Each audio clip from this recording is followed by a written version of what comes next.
একজন মহিলা ডাক্তারের কাছে গিয়েছে। ডাক্তারের কাছে যাওয়ার পরে বলছে যে আমার একটা 1 বছরের বাচ্চা আছে এবং 1 বছরের বাচ্চাকে আমি মানুষ করতে করতে পেরেশান হয়ে গেলাম, ত্যক্তবিক্ত হয়ে গেলাম, আবার আমার পেটে বাচ্চা ধরে নিয়েছে, আমার পেটের বাচ্চাটা খালাস করে দিতে হবে। ডাক্তার ছিল বুদ্ধিমান। ডাক্তার বলল, তুমি এই বাচ্চাটাকে নষ্ট না করে, এই বাচ্চাটাকে, পেটের বাচ্চাটাকে খালাস না করে তুমি এক কাজ করো, তোমার যে 1 বছরের বাচ্চাটা আছে সেটাকে হত্যা করে দাও। তাহলে কি হবে?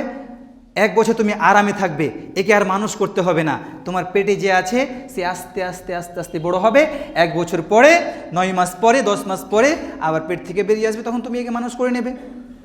তখন সেই মহিলা রাগের কণ্ঠে ডাক্তারকে বলল, এ কি বলছেন আপনি? আপনি আমার সন্তানকে হত্যা করার কথা বলছেন? এটা আপনি কেমন ধরনের কথা বলছেন? তখন ডাক্তার বলছে নরম ভাষায়, এই যে 1 বছরের বাচ্চাটা তোমার আর পেটে যেটা আছে এটা কি তোমার নয়? বলো, এটা কি তোমার নয়? তখন সেই মহিলা মাথা নিচু করে নিল। সেম কাজ আমাদের মধ্যে হচ্ছে। আমরা 2 থেকে 3টা বাচ্চা নিয়ে আমরা কি করি? ওষুধের একটা সাহারা নিয়ে নিই, আমরা ওষুধ চালু করে দিই, আর না হয় অপারেশন করে নিই। অপারেশনের প্রয়োজন এখন পড়ে না, এখন চলে এসছে মেডিসিন। আমরা মেডিসিন গ্রহণ করে কি বলি যে এতটি বাচ্চা কাচ্চা নিয়ে আমার 10 কাঠা জমি, এখানে কি করে বাড়ি করে দেবো 4-5টা ছেলে মেয়েকে? হবে না, আর নিবই না।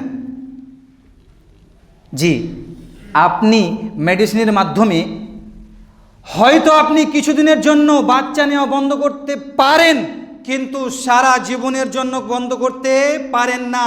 এটা আপনি সন্তানকে হত্যা করছেন।